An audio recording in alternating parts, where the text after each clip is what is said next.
Here we are again, Double Loser Podcast, back to review another 2 episodes of The Hills Season 1. Morg, how we doing? I'm doing great. I'm just happy to be here. I am invested in this show now. Like, I was dipping my toe in at first, but now I am like, whoa, these 2 episodes, they got me. I'm hooked. Oh, I feel the same. This last one. So what episodes did we watch? We watched episodes 6 and 7. And Morg, I got to say, 7 was super juicy. So, I think I fell in love. But before we even dive into it, let me just give our listeners a recap of what happens in these 2 episodes. Oh, please do. Yeah. I mean, and this is, I think, the first time it feels like more things happen than one.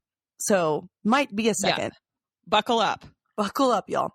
So first we have episode 6. Episode 6 starts out with Heidi at work. Heidi still hates her job. No surprise there.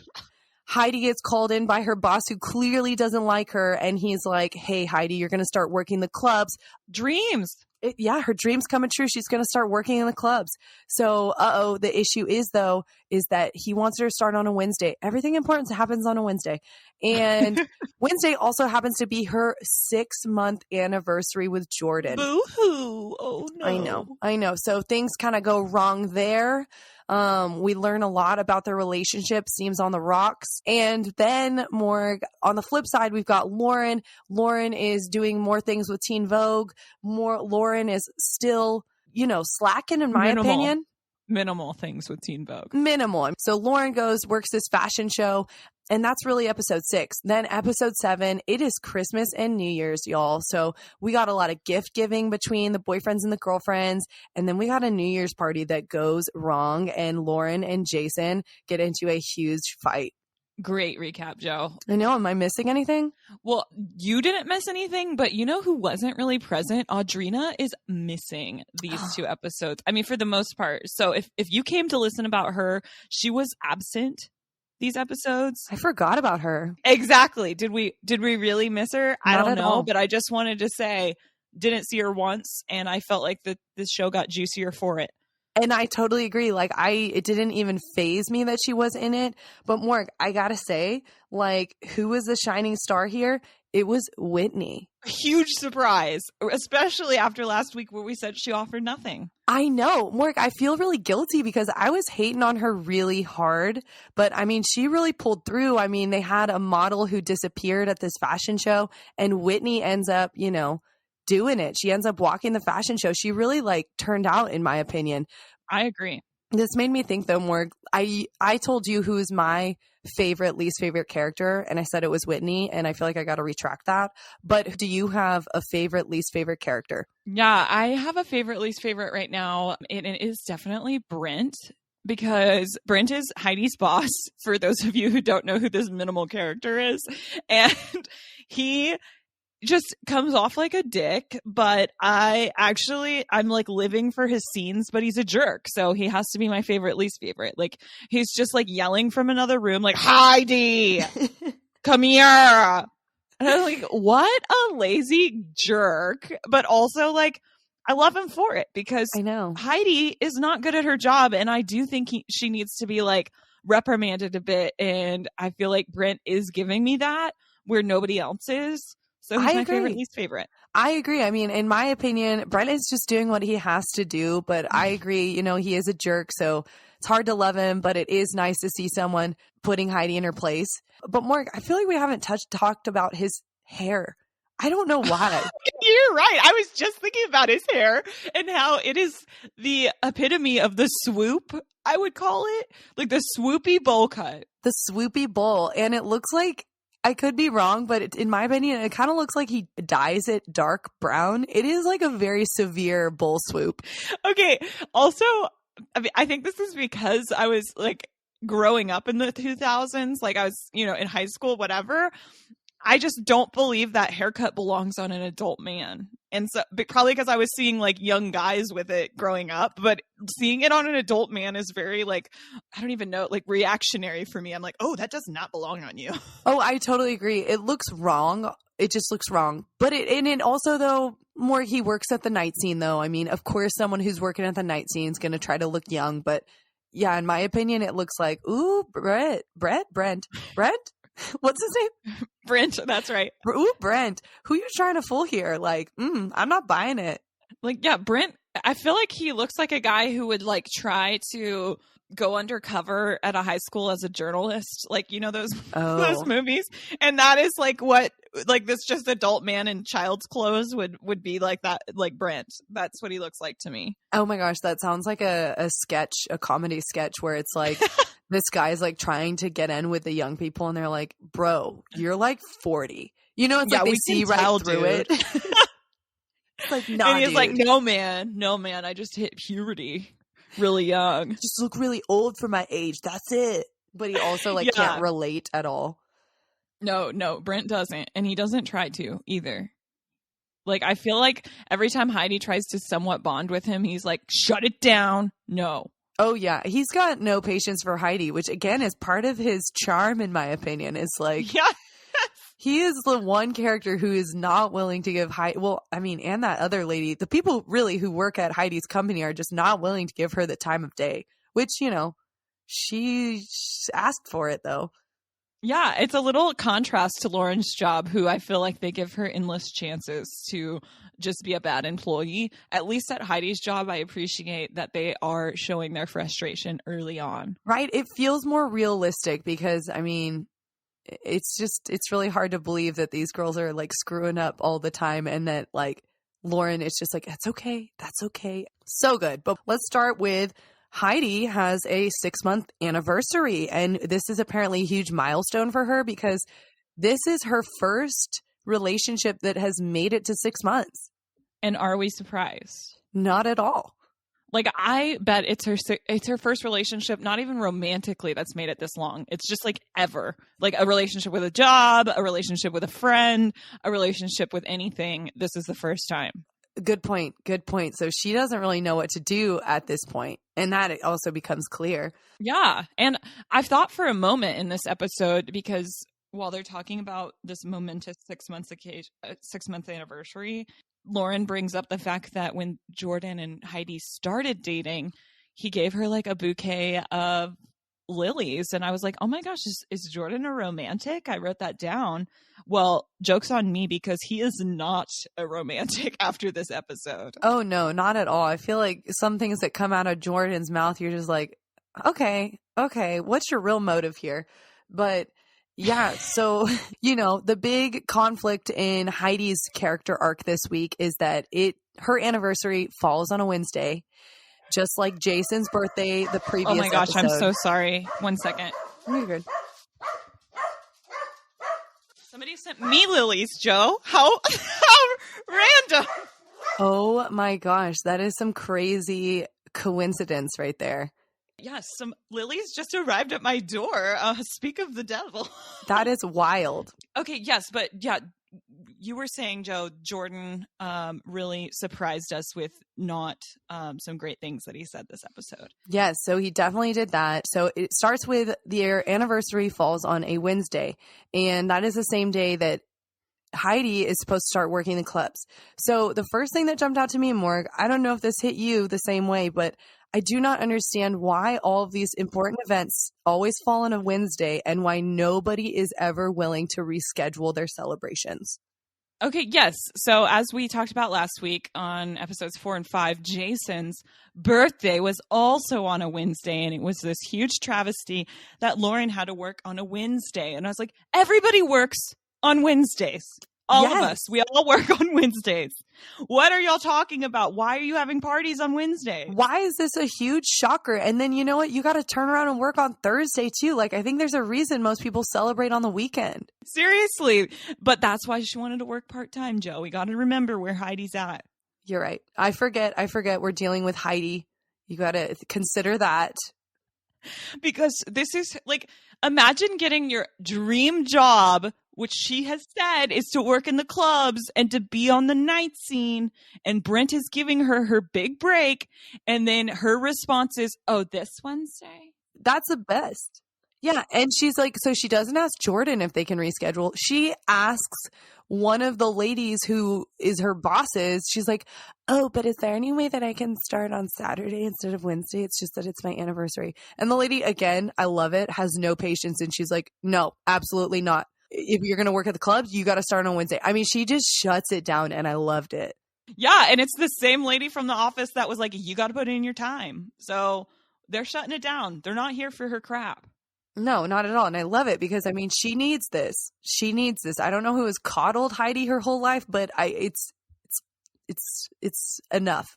It's enough. That's enough out of you. Done with it, Heidi.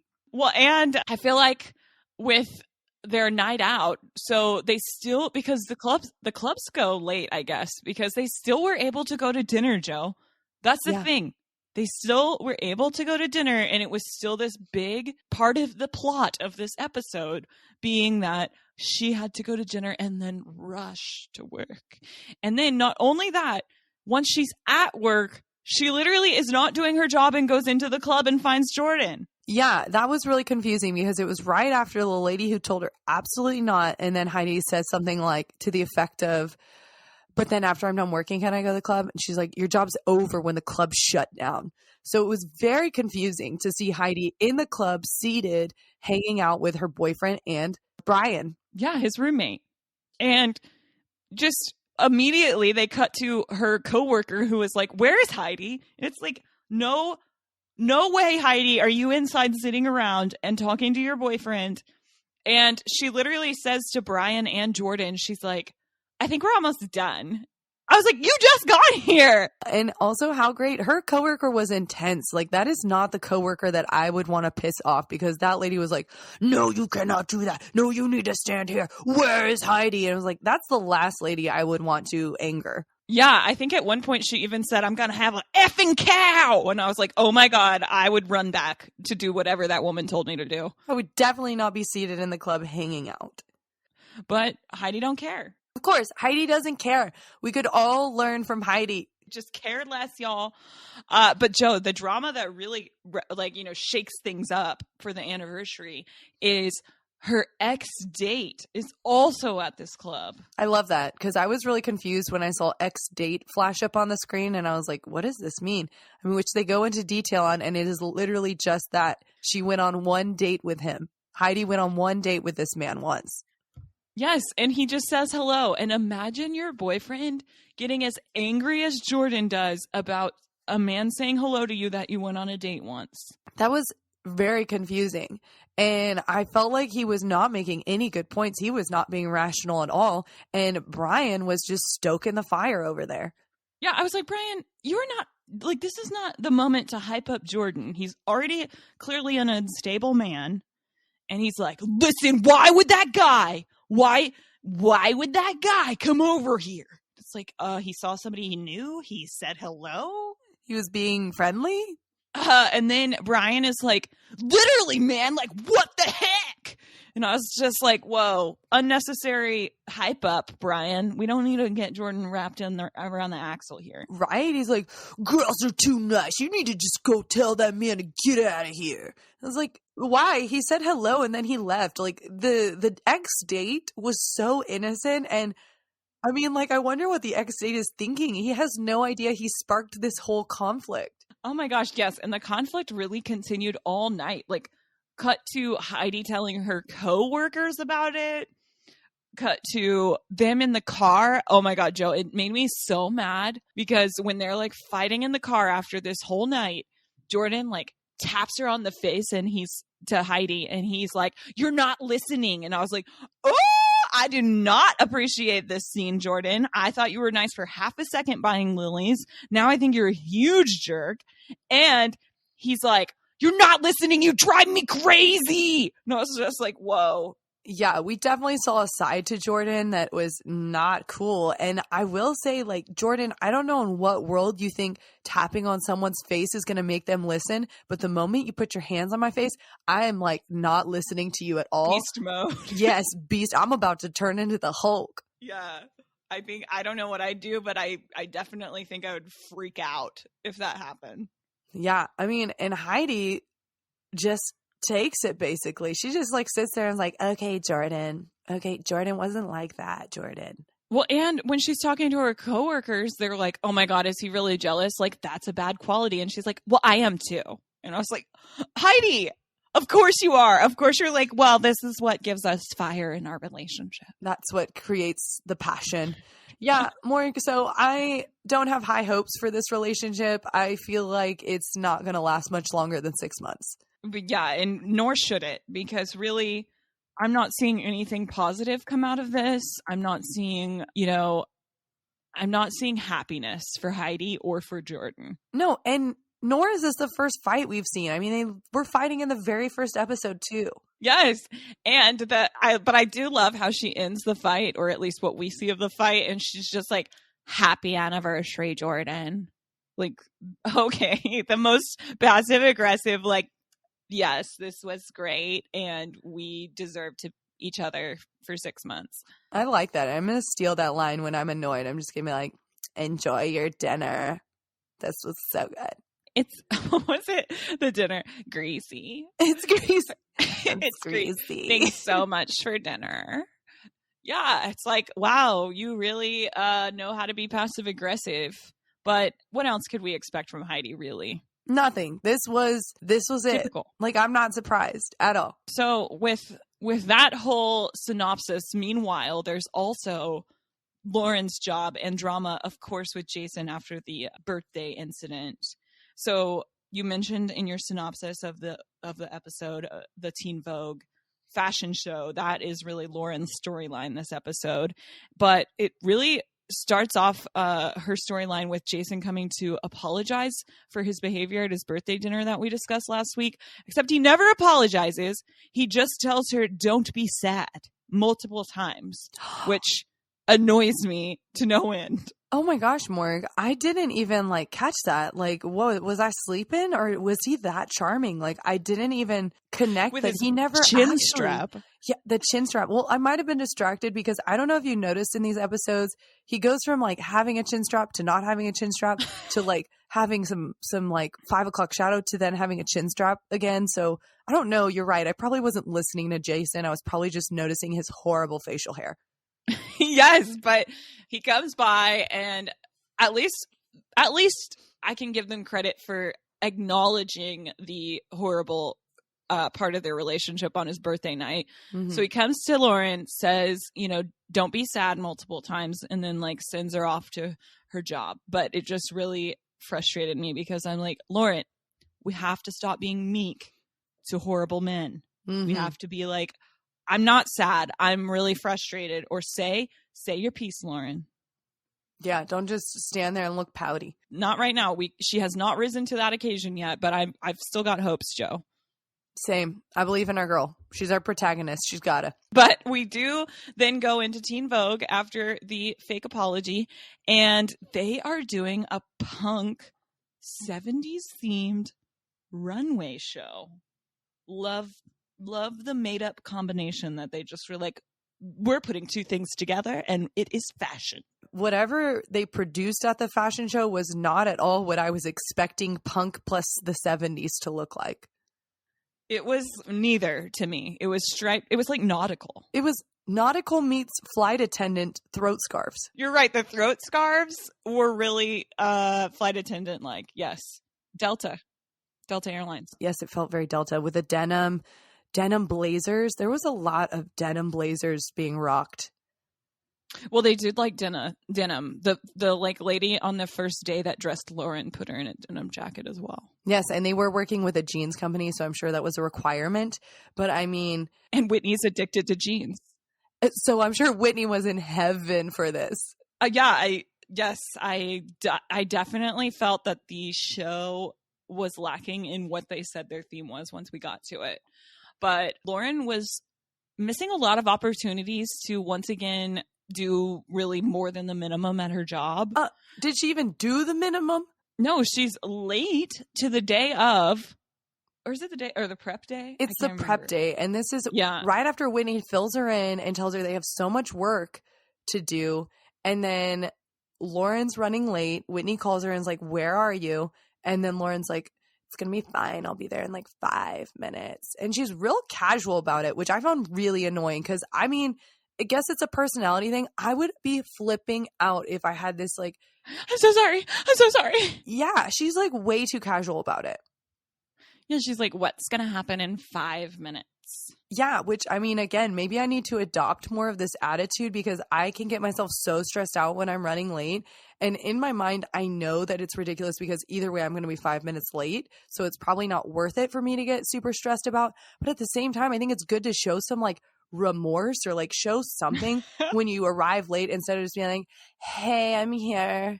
Like a lesson. I was going to get here when I got here and I'm here.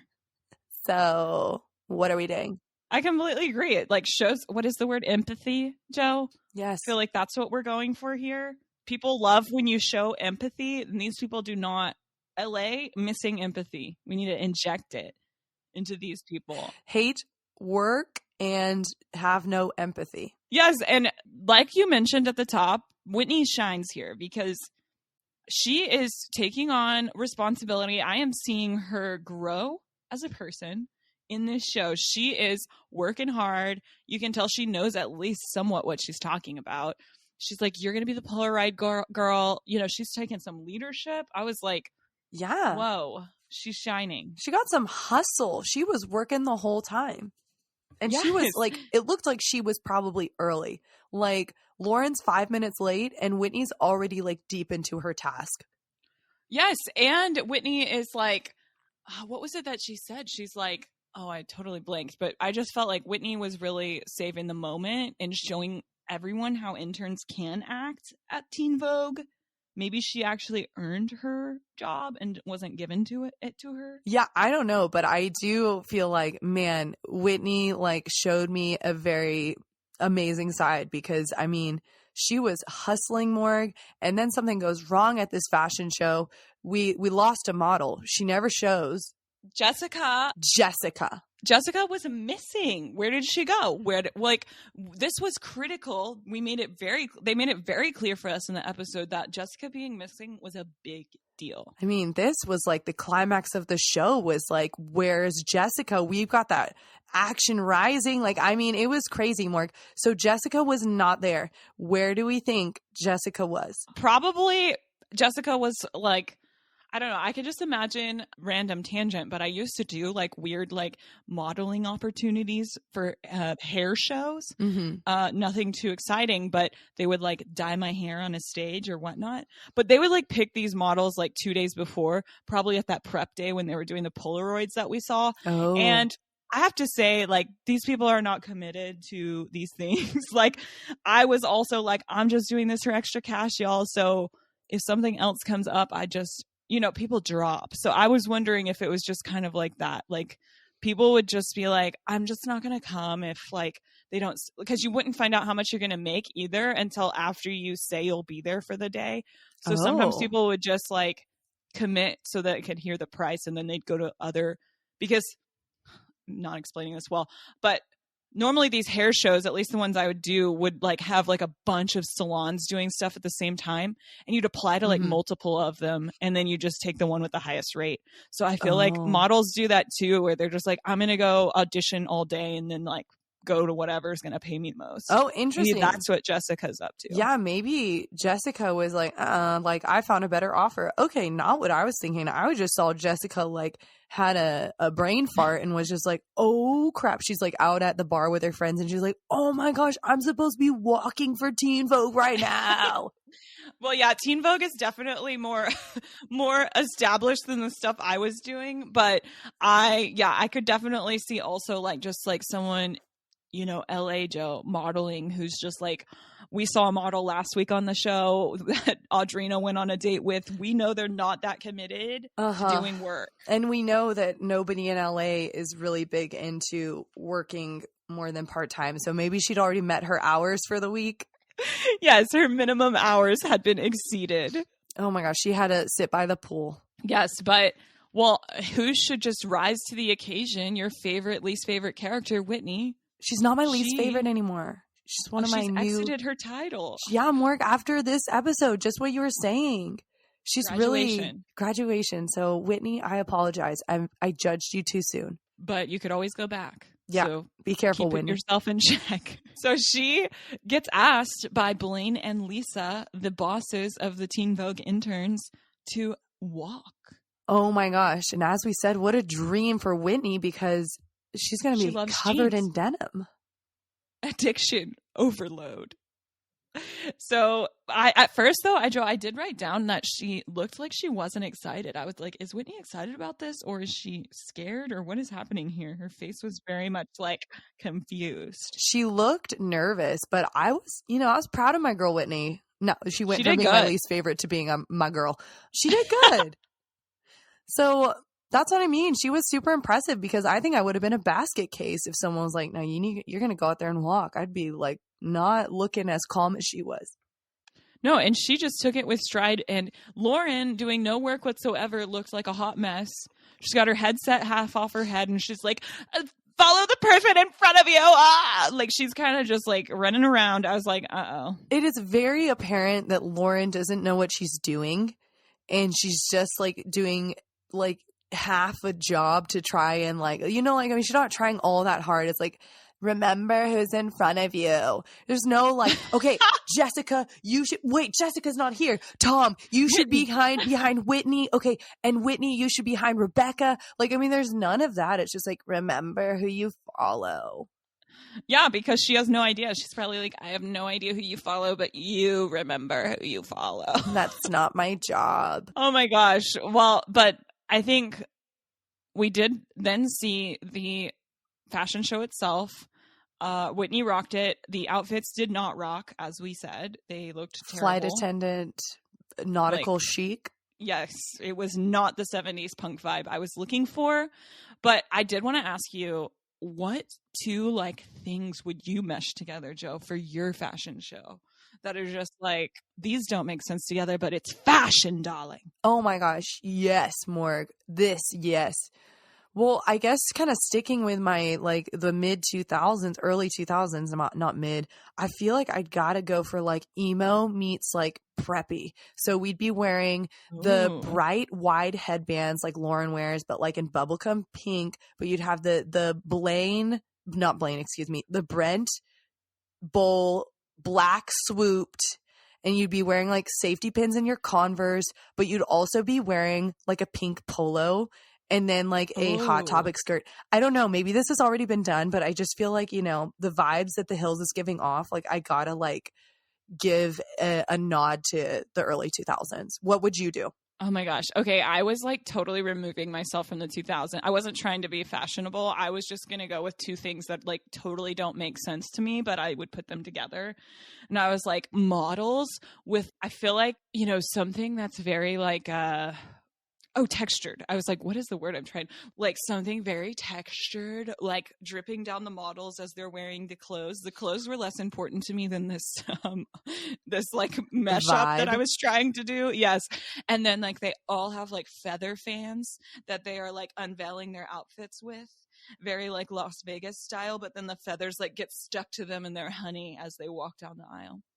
Morg, this actually sounds like it could be a fashion show type thing. I feel that's the next step is almost in an interactive way, or it's, texture. I'm imagining chalk, as these ladies or people walk, it's chalk, comes off their clothing and creates these dust clouds, and they stand and they clap erasers, and then they create these chalk dust clouds. I mean, I feel the texture thing you could have a lot of fun with. Yes. So if I were pitching it in the Teen Vogue room, I would be like the way they did. They're 70s vibes meet punk rock. I would say something texture and taste meets the lights and fame of Las Vegas. Morg, I think we need to get you an internship at Teen Vogue. Apparently you don't have to do much, but I think you would rock it. I do write. I write. Yeah. Yeah. I have one-word answers as well, so yeah. I can definitely do as much as Lauren did. Yeah, and Morg can show up maybe 5 minutes late, but she'll do work more than Lauren. And I will be very, very empathetic about it and stressed. She will be stressed. I will be very sorry that I'm late and sad about it. Oh, man. Okay, so then, Morg, this fashion show ends. But what happens, Joe, the best part of we both wrote this line down because we loved it so much. Oh my gosh, so good. So we've talked so much about how Blaine is our 100% our favorite character because Blaine is just like a guru or something, and he did not disappoint. So Blaine comes up to Whitney and Lauren. Of course, there's not any other people he should congratulate on this besides those two. Yeah, there wasn't like a whole show or anything. Not at all. And so Blaine just, gives out this nugget of wisdom. And he's like, wow, ladies, really nice job tonight. Given a challenge, you rose to the occasion or something like that. And I love it. I mean, I want to write it with lipstick on my mirror or something like that. Given a challenge, rise to the occasion. Like, ugh. I thought, it was like, given a challenge, you rise. Yeah, that's probably what it was. Blaine, I need that. Before I go to work every morning, like, girl, given a challenge, you rise. Yes, okay? Yes. Although I don't know that is true with Lauren. She kind of shut down, it felt like. But Whitney, yes, absolutely. Yeah. And that is some feedback for Blaine. Like, maybe that was more Lauren's line, not so much. I mean, not Lauren's line, Whitney's line, not so much Lauren's. Yeah. Like, you could have pulled her aside separately. Like, do not give that girl a compliment. She didn't earn it. Yeah. You need to actually be a little harder on Lauren. But we do know that maybe Blaine's got a little feelings. He's in his feelings. He's giving compliments undeserved. Yeah. And we have to forgive him because we love him. And I want the sign on my bedroom. Yes. wall. And we are looking forward to the next cliche from Blaine. From the Teen Vogue intern boss. Gotta love him. Like, do you think he writes his own script? Like, he's sitting there and he's like, he knows, he's very aware that he's being filmed and he's like, crap, what do I say? Probably. He's like self-scripted. Yes. Like, they're like, okay, we're gonna get a shot of you and Whitney after the show with the bosses, give them whatever feedback you want. And he's like, oh my god, I got it. Given a challenge, ladies, you rise. And I'm sure Lisa was like, hey, nice job tonight, ladies. And Blaine's like, oh no, gotta top that. Yes. Oh, and they loved Whitney, which I was happy for her for, because Blaine and Lisa watched her walk down the runway, and they were like, she did amazing. She did. I was so proud of her. Like, I mean, I feel like that's got to be a lot of pressure. You show up and you are super flexible. Like, you're hustling, and then next thing you know, you're part of the show. You have to take off your huge belt that probably took 20 minutes to put on. Like, that is work. Had a team helper. Oh, yeah. Wow. The Teen Vogue fashion show was just a highlight of that episode for me. And mainly just Blaine, as we know. I look forward to every scene with Blaine. There really aren't enough. I know. I get like excited while we're watching because he's such a small character. I'm like, y'all needed more airtime for Blaine. Petition. Where are the behind the scenes? And what is Blaine? Is he in the reboot? I hope so. I think we don't even get him after season 1. Oh, and I think you told me that last week, and that bums me out. Like, who do I write a strongly worded letter to? I know. I need the behind the scenes footage of Blaine. He is the glue that holds this show together.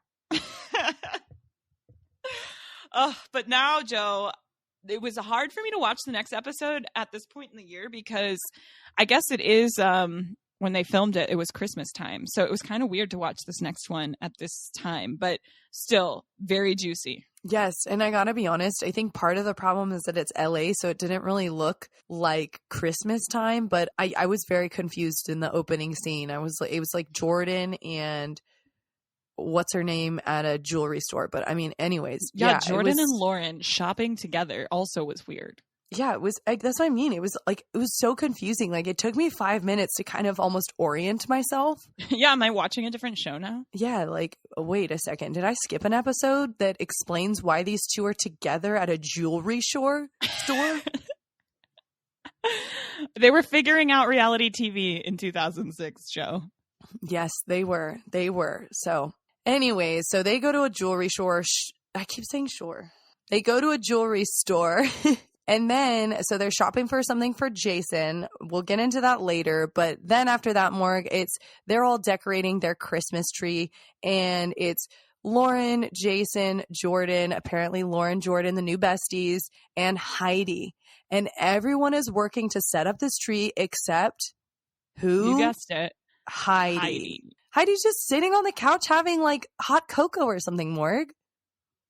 Yes, exactly. She gives as much work at home as she does in her workplace. She's sitting around talking about something where I just was like, what are you saying? She's like, I always cry at the holidays. She is useless. And that did not surprise me one bit when she's like, you don't cry at Christmas. I cry every year. I was like, why are you crying at Christmas? That's a happy time of year. And she's like, because I don't get the gifts I want. And I just rolled my eyes because Morg can't say I was surprised. Of course. How can you get someone who's never thankful the gifts they want? Exactly. Like, there's no pleasing Heidi. No. And cut to Heidi and Lauren now are shopping. A lot of shopping at Christmas, which I guess makes sense. Yes. They were just like, we're going to shop the entire episode. But they're cut to them shopping, and they're talking about the gifts they want from their boys. They're terrible boys. And Heidi apparently wants a living animal, which is terrifying. Oh my gosh, and she wants a puppy. One. She doesn't need one. And she's like, I really want a puppy. And then Lauren's response, mind-boggling, was, a puppy isn't a big gift. And I was like, that's a huge gift. This girl hates taking care of anything. Is this not a huge gift, Lauren? I mean, she's barely functioning, and that is a life. Like, that is a huge gift. I mean, I would argue that's like a very big gift compared to others. Yes. So, Lauren, I'm not with you on that one. I need you to be a little bit more strict with your friend Heidi, or give her some pointers on, like, maybe you shouldn't, like, figure out how to do well at your job before you get a dog. Yeah, I mean, and that's the thing, Morg. Like, so many things cross my mind. Again, I feel like, what is Heidi going to do with this dog when she goes to lay out at the pool or hang out with Audrina in the hot tub? The club. And she's at the night scene. Like, Heidi, I do not see her taking good care of this dog, which is a terrifying thought. Yes, I totally agreed. I had fear in my heart when I heard this. Yes. And then what did they talk about for Lauren? First, Lauren, I was like, yes, you are... I am relating to you. She wanted normal things for her apartment. And then cut to, she's like, or I've never had a Chanel bag. And I was like, what? All these normal things that you actually need, or you've never had a Chanel bag. Do you even want a Chanel bag? You just never had one, so it's an option. I was like, ugh. And it kind of made me think, like, what other bags does she own? Because I felt like it implied that she had really nice things and she just didn't have a Chanel one. Yeah, her collection. I agree. So, and then I had to look up how much a Chanel bag was because I had no idea. I don't like how they look. I have to say they look like a quilted pillow to me. Mm-hmm. But this bag is over $5,000. And it's got those ginormous C's on it. Like, it's not really my aesthetic, but like, I don't know, Mark. Okay. And as we say, as we see in their apartment, they like eat dinner off a card table, but yet she wants a Chanel $5,000 bag. Maybe get those things for your apartment that are probably like $300 before you get the Chanel bag. Yeah, that's not really like logical. It's like, why don't you get the things you need? Like, you guys could probably use silverware. Or what happened to that TV you all were going to put upstairs? Like, I don't know if you got it, but Morg is so right. There's like hardly any furniture in their house. It's bare because they're always in the hot tub with their board meetings. That's all that matters is bikinis in the hot tub. That's all they need. Yes. So that was just like, okay, well, I guess we know what they're going to get for Christmas. I mean, I literally was like, well, this is like very obvious MTV. Yeah. And I mean, I'm curious, did they tell their boyfriends or did MTV go be like, like, listen, go get these gifts for your ladies? Or like, I just want to know how big of a hand MTV had in this decision. Maybe you're right. Maybe it's like, Lauren said to Heidi that you need to get either apartment items or a Chanel bag. You decide. I think it would have been better TV though if he would have gotten her apartment things. And she was like, I wanted a Chanel bag. And he's like, but you said you wanted apartment things. I think that would have been way more exciting. They got exactly what they wanted. It was a very boring Christmas, in my opinion. Yes. And I do think we need to discuss just the setup of like the holiday. It was like, okay, we're giving gifts now. We're sitting around the tree and we're giving gifts. And so then it was like Jordan gives first Heidi a stuffed animal dog where I was like, that, oh my God, you're asking for a fight, Jordan. Like, don't even play jokes. Like, right? Don't even do this. This is right after Heidi told us she cries every Christmas. And Morg, she looked like she was not happy. She was not going to hide that. She's like, are you kidding me? Like, I could read it in her eyes. And then, but she kept it together. She didn't have her breakdown yet. And she went through the rest of the gift giving phase, which was also weird because then we watched Lauren give Jason what? Oh my gosh. So this is what she was shopping for with Jordan at the beginning of the episode. Diamond studded dog tags, Morg. Like, watching this, I had to write down, like, were dog tags in? Like, can you remember that, Jo? I don't. I had to do some research because I have no memory of that, but I was also not really into boys fashion, so I don't know. I did some research. All I found was Nelly. So, you know, that's about in our timeline here.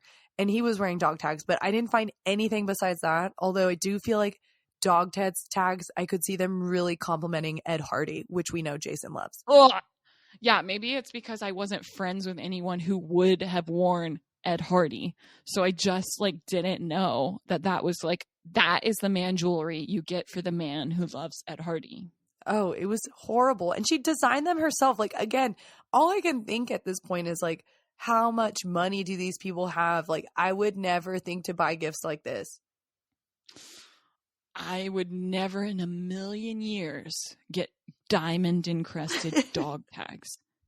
Like if you told me like you have to buy them like within a certain time period, like, you know, like I don't know, time's ticking, this is an emergency, I would literally like lose. I have no idea where to buy them, where to go. No, it was so confusing. And I mean, like you said, I don't remember dog tags ever being a thing, and I don't think they are now either. Like, what do you think Jason has done with his dog tags? Like, where are they sitting? Yeah. I don't know. I would have hawked those, sold them for parts. So, and that's all you probably could do, because who wants your diamond encrusted dog tags? Well, and like not only that, but like custom made. So this was made for Jason. Ugh. Oh my gosh, it was. But he loved it, Jo. He loved it. Love. But in my opinion, Morg, like, I felt like all of this stuff, like, you know, Lauren maybe just didn't realize he had a chin strap, or maybe she didn't realize that he was wearing Ed Hardy, but she like actively chose to buy him diamond dog tags. She had to have known he was a douchebag. Yep. This is what I would call the double down. This is when you, like, all the stuff was maybe like you didn't notice, but this is when you bought into the douchebag like lifestyle. Yeah. Because you just helped fund it. You just bought dog tags that have diamonds on them for your man. Now you're in. Yeah, like, buy the man just a regular button down. Like, he needs a hint that it's time to change his look. Show him the way out, you know? Like, you can wear a watch, dude. A regular watch. It doesn't have to have diamonds. It doesn't have to be weird and flashy. It just can be normal. Gosh, or so get him a razor. A secret haircut. Something. But no, this was the double down, Jo. She bought in. So, Morg, I know that we talked about, we're not huge Jason fans. We think he kind of sucks. And yes. I think we kind of mentioned that we think it's kind of ridiculous that Jason has been so horrible to Lauren. I mean, we've seen it in the show now that he's horrible to Lauren. Do you think she should have gotten him that big of a gift, like, after he cheated on her and after he's been such a jerk to her? No. I mean, of course, Jo, if it was me, I'd be like, this man is uninvolved. Like, he's not even in the show anymore. Yeah. But I guess because she has continued to date him, and you know what? We all made mistakes at 19. So date your Ed Hardy boy because I've dated some losers. But I just am like, don't buy him these gifts. Like, we just watched her last, like, 2 episodes ago buy him presents, a very nice golf club set. Yes. I'm just like, stop dropping change on Jason. She is like showering him in fancy stuff. Like, what's a more appropriate gift though that she could give him after all this stuff that's gone down? Because I'm with you. I don't understand why she's so good to him after he's so bad to her. I was thinking a card, a nice, well-written card. They like passive aggression. So I would write a little note inside the card that's like, maybe next year, if you don't cheat on me, you'll get something nicer. Santa says you're on the naughty list. Wink. I love that. It's like vaguely threatening. They like passive aggression. Okay. That's what Jason deserved this year. Maybe agree. Some helpful hints of what not to wear. Yeah. Like, here's a list of the things that you should exchange for whatever you're wearing. Merry Christmas. I don't know, Jo. What would you say? Because I just can't see past, like, maybe giving him a card. Like, that's all he gets. Yeah, I'm with you. I feel like definitely a card. I was thinking about getting him something because I feel like that could turn into a fight, although I think he has no land to stand on. But we've seen Jason and he doesn't care. Like, he will push it. So I feel like, some socks or something lame where it's like it costs you $12 max to get a pack of socks or something that's like, here, like, I got you something. I don't know why you're mad. Like, this is what you're worth to me right now. Socks. Stinky and socks feet. Are useful. Socks are Stinky useful. feet. And maybe some classy socks that you're like, it's not going to match your Ed Hardy, dude. You might want to change that look. Oh, okay. So still a movement. I like it. Always a message. Yeah, I really needed the gifts for Jason to stop. So hopefully now that Christmas is over, then it's over with the gift giving because we need him to step his act up for him to deserve any other gifts. Ugh, yeah, he's horrible. Yeah, and his gift for her, Jo, is just also, of course, the Chanel bag, which we already know because it was so obvious. I feel like, and this comes up in my opinion, like every episode I mention this, but I need an answer, Morg. Like, where do these people get their funds? I know they are not working, like, and making that much money. Are they just horrible with their money? Do their parents give them an allowance? Like, Mom, Dad, I need to get Lauren a Chanel bag. Please help me. Like, I just don't understand how 19-year-olds can afford this stuff. Yeah, it probably is, which is also annoying. Or they're in horrible credit card debt. Maybe, but I feel like it's probably the parent thing. But I mean, I don't know. As we've seen, Lauren and I do not have the same anxieties. Like, that would stress me out so much if I'm putting this on a credit card. These customized diamond dog tags, I'd be like, no, all I can afford is socks. My $12.99 Teen Vogue check comes tomorrow. Yeah, but it's an internship. Like, do you even think she's getting paid? I don't know, but to that point, I mean, if she is, it's probably not very much. Yeah. So I don't know. I find that very frustrating because it feels like super unrelatable in my opinion. Yes, super unrelatable. And then another gift that unveils itself is a tattoo for Jordan. I mean, can we all agree that's maybe the worst gift you can give? You don't give people tattoos. They go get them themselves. Like, that's their own thing. I mean, because I feel like that would put some pressure on the person. Maybe they're not ready to get their tattoo, or maybe they're like hesitant and now you've like forced it upon them. Yeah. And then Jason reveals they're going to get matching tattoos. Like, do men get matching tattoos? Well, Morg, we know Jason and Jordan are like a special breed of dude. I guess that's true. Because I was like, I don't think I've ever met a man that's like, yeah, me and my buddy got a matching tattoo. We love it. Like, I was just like, I don't know. I feel like you're right. This is a type of man I have not met and I don't care to meet. Yeah. I mean, they have a weird friendship. We got to talk about, what does Heidi get from Jordan? I mean, no shocks here. He produces a actual living dog. In a box. Yeah, out of a closet. Okay, first of all, she's throwing a little pout fit because everybody's getting their cool gifts, like a Chanel bag and a tattoo and a diamond encrusted dog tag. So she's kind of getting pouty in the corner. Mm-hmm. She got a stuffed animal. And she got that stuffed animal, which we all know was not it the only thing she was going to get because Jordan already knows he drives her crazy. And so lo and behold, they're like, is that all the gifts? And you're like, no, it's not all the gifts. I see there's 5 minutes left on this episode. I know y'all are getting more. And then he goes and gets this dog. And she immediately has a name for it. So I was like, this is ridiculous. But how sad do you feel for that dog? Again, Heidi does not need a pet.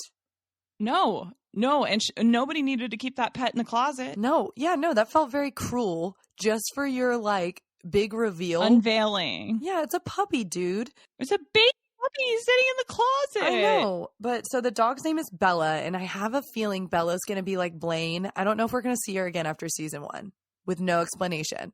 Oh, my God. If they out Bella, that's going to kill me. I feel like I could see it. I could see that she had this dog, and then all of a sudden the dog stopped showing up, and they never really address it. It's just like there was a dog, and now there's not. Oh my God, Bella deserves to be here. She deserves to shine. And I could totally see Heidi loving her Legally Blonde moment. Yes, but then being like, Bella was too hard to care for. Ew, you're right. Ah. I mean, okay, again, we'll have to see. Speculating, I don't know, but it wouldn't surprise me. Oh my God. No, it wouldn't surprise me either. And so really the main theme I feel like I got from the dudes, though, of over the course of Don't Be Sad and the anniversary argument was they still suck, Jo. They totally suck, Morg. I mean, and they just like feed off of each other. Yes. And like we were saying, their lack of deserving for these gifts that they got, like the scene, of course, after Christmas has to come New Year's. So we cut to Jason and Jordan, the two J's, working out. And I have to just pause for a moment because MTV, like, stop being sexist and only showing the two guys talking when they're doing, like, quote unquote manly things because it's really annoying. It's like, I had to watch Brian and Jordan talk while they played basketball. Now I have to watch Jason and Jordan talk while they work out. And I was like, feels very unrealistic. Like, that's really what you guys are talking about as you lift weights / play basketball. But I mean, again, Morg, this is kind of what I was thinking with, like, they have a special bond. They're going to get tattoos together. So maybe they are different, Morg. Maybe they do work out and talk about how horrible their ladies are together. I guess maybe so, because I wanted footage of the matching tattoo moment. Yeah, and they didn't give me that. Well, maybe it hasn't happened yet. Maybe they needed to stretch it out, and that'll be the next episode because this was a packed episode. You're right, because they are just complaining about their girls in the gym, and it just begs the question, why are y'all together? But they refuse to acknowledge that. And so we're going to go into New Year's. Of course, we had a whole episode when we were 2 B's from Lil D on our last podcast about how intense New Year's is for some people, and I really saw it. I saw it here with these guys. Oh, totally agreed. I mean, for starters, I feel like I had another very confusing moment because it's showing us Jordan and Jason again, and their outfits more. I mean, it felt like I was looking at two Willy Wonkas. They've got like the like Dumb and Dumber. Yes, Dumb and Dumber. Yeah, they're both wearing like top hats and the vest and then the overcoat, and I was just like, it did not connect to me that this was a New Year's look. Well, and I was like, fine, maybe they're going to like a themed New Year's party, but then you see Heidi and Lauren and they're just in little club clothes. So I was like, what are you doing, Jordan and Jason? What are you doing? Special relationship. They are so obnoxious. Like, they are the worst. With their top hats, yes, Willy Wonka is exactly what they looked like. I was like, it's just like 2007, right? Like, all it's going to happen tonight, we're going to transition from 2006 to 2007. Like, calm down, put your top hat away, go out with your girls and be normal. But we know that's not how it went. So the night starts out. So Jason and his top hat arrive. Jordan and his top hat arrive. Heidi shows up in head to toe sequins. I mean, she looked like a spoon. And silver spoon. sequin. Yes. And so then Jason and Lauren immediately start arguing about whatever they were arguing over at the gym, which was also weird. Jo, the boy she liked in 9th grade. David Morg. And it was like, who is David? He felt like such a non-event, but Jason wouldn't let it be a non-event. No, but Jason is like, you liked him 12 years ago. And I'm like, they are 19. So this is like an 11-year-old crush. Like, what is going on? Yeah, it definitely felt like this one, I felt like Jason was very wrong on. Like, Jason, dude, let it go. Like, you have some insecurities you need to work through. Like, he called to say hi or to catch up. And she just like, I don't know. And she told him about it. So clearly it wasn't a big deal. Yeah, I couldn't really figure this out apart from also Jason is very drunk at this point, and if my hunch from last week is correct, probably on some drugs. Probably. He gave off those vibes. Because he is just sitting or getting like really in her face, which bothered me as well. I was like, stand back. Like, you are too close. He took a page out of Jordan's book. Yes, like at this club, he's so close to her face being like, you're always messing up, in reference to this David dude who she told him about. So I was like, and how did she mess up? Like, what are you talking about, Jordan? I mean, Jason. And you're always messing up, Lauren. Like, I'm sorry, look in the mirror, Jason. Yes, Jason needs to cut it out, and he's just so close to her face. I was like, you're messing up right now, bro. Yes. I need you to back down. And he did not. He did not, and he gave some very ominous messaging to Lauren. That was creepy, Morg, because it was very like, I don't know. It was like a very vague, whatever he was saying. You know, they love vagueness here, but it was like, tonight, let's have fun. But tomorrow, I don't know how tomorrow ends. It might not end well. And he said something along those lines like multiple times. I know. I was like, Jason, are you like in a soap opera? Like, is she going to get thrown off the side of a cliff out of your Corvette tomorrow? Like, I know. This is where we say goodbye, but our last night was amazing. Like, I don't understand what he's trying to get at. He's like, let's let tensions go tonight, but we need to talk tomorrow. And I was like, nobody's going to have fun after you say that. I know. And again, you know, to Lauren's credit, she also was like, no, like, are you going to tell him you're going to break up with me tomorrow, but we should have fun tonight? Like, thank you, Lauren, for finally showing an inkling of a spine. Yeah, I'm not going to tramp around and pretend like I like your top hat tonight and then tomorrow get dumped. Yeah. I mean, so Lauren finally stands up to him and he's like, no, that's not what I was saying. It's like, what were you saying? Yeah, you making no sense, Jason. You're making zero sense. But this is where I am happy for Lauren. She's not being meek. She's like, I'm done. This is weird. You're not making sense. She's thinking what we're all thinking. And I'm like, finally, relatable. Get out of here. She leaves. And Morg, I feel like we saw a moment in Heidi that I never thought I would see. I mean, it was like seeing a little piggy fly. Heidi goes with her. She does. Wouldn't you think the girl who loves the club would in no way care that her friend is leaving said club? But she leaves with Lauren. She left with her, like, no questions asked. And Lauren's like, you don't have to come with me. You don't have to come with me. And she's like, no, I'm going with you. And I was really waiting for her to be like, okay, well, I feel better. Yeah, I was waiting for some, okay, talk tomorrow, kissy kissy or something where it's like, Heidi, your friend is upset. Go with her. But she did. Yeah. And I'm proud of her. I am too. Whitney and Heidi flew this episode. You go, ladies. Yeah. So they go home. Heidi also is just doubling down on her ability to be empathetic with her friend at this moment. And she's like, I didn't like my hair anyways. And I was like, good. We didn't like it as well. We saw you getting it dyed at the salon. And it was actually scary. Gave some mad Draco Malfoy vibes. But the boys, Joe, they really take this for a turn because the girls are just going to bed. Like, they know the night's over. It wasn't that fun. Call it a night. 2007's coming. Let the year be new. But the boys won't. The boys are crazy. They're stuck in 2006, Joe, and they are desperate to get to their girls by midnight. It has to be midnight. Like, I felt like I was watching a very intense action movie in this part. I was like, are they like getting $1 million before the clock strikes midnight? Because they are like in this limo, intensely driving back to their hotel to get their girls. And Jordan is giving Jason like a hype speech that is creepy.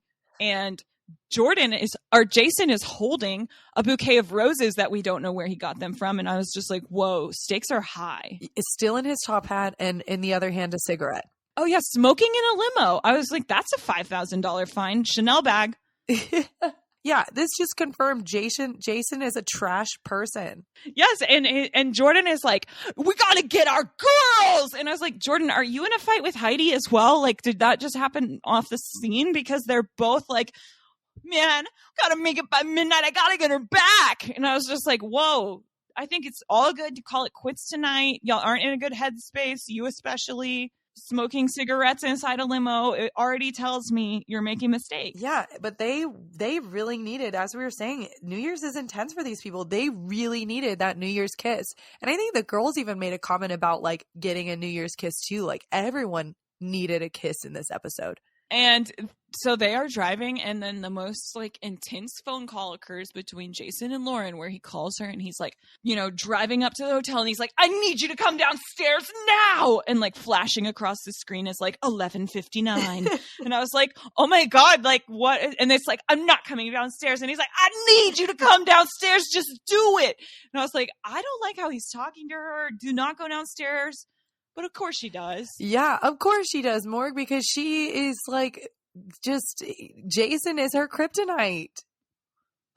Man, that like rise and fall, it got me because I was like, she left. She did good. We love to see it. And then she got back downstairs for him after he demands it and kissed his cigarette lips. Oh, that was disgusting. And he like embraced her and he was like, sorry.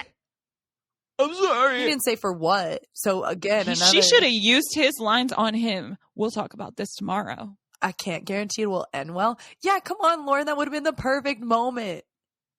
Passive aggression moment. Happy New Year, Jason. So good though. That episode though was real juicy. It was real juicy. My heart was pumping with the time. Get to the hotel by midnight. Step on it. Yeah, that was, I hated that. It was like this self-created goal of like, must be by midnight. Like, my girl's gonna turn into a pumpkin. My girl, we gotta get our girls and make love to them. Jordan's speech. Yes, this is where we really saw Jordan's essence. And I think that was really the point. I think they just wanted to get laid and they didn't really care about like, they were going to leave the arguments till tomorrow, but it's New Year's. Got to start the new year right. I liked their dedication to using the phrase make love, though. I was like, oh, yeah. You get your girl, Jordan. Oh, my gosh. Well, Jo, we were creeping on the second half of this season. We only have a few episodes left of season 1.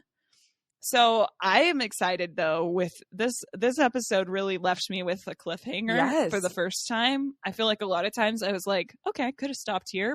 But this one is like, I got to get back to see 2007 with these folks. I know. Okay? I want to go watch it like now. Probably right after this. So we got to get back to it, y'all. I know you're going to want to rewatch with us. I know that I'm bought in. I hope y'all are by now. Next week, we are coming back and watching episodes 8 and 9. So keep along with us because season 1 is 10 full episodes that we are loving. We are the Double Loser Podcast. Follow us on Instagram at Double Loser Podcast. And, send us what you're loving about this and what you think of Jordan's monumental speech. But really show us your printouts of you writing down Blaine's very important phrase on your mirror. Because when you are given a challenge, you rise. Have a great week.